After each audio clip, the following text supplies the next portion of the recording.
墨爾本今年最不能錯過嘅奢華聖店640 Bourke Street 耀世登場，雄踞 CBD 黃金地段，傳承 Elisa Tinsley 建築經典紅磚外牆，融入曼哈頓都會精髓，演繹現代嘅奢華生活。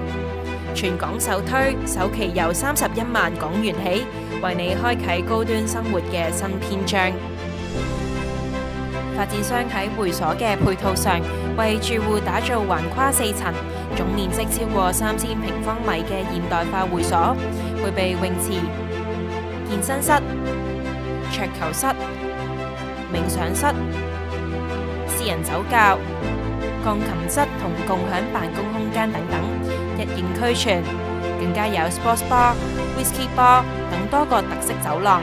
滿足唔同嘅社交需求，彰顯獨特嘅生活品味。由項目出發，行2分鐘就可以去到媲美西九龍站嘅超級大站 Southern Cross 站。作為高鐵總站，可以直接連通全州各地同機場，距離墨爾本大學同 RMIT 大學都只係10分鐘嘅車程左右。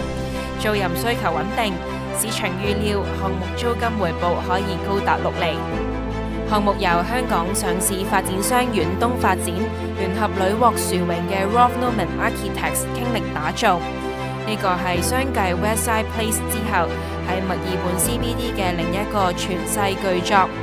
發展商延續港式市正靚則風格，無論係1房、2房定係3房，都係以高實用率為設計核心。為咗聚焦自住買家對 CBD 大戶型公寓嘅強烈需求，發展商刻意降低公寓嘅密度，並增加公寓嘅面積，當中1房平均尺數近600尺。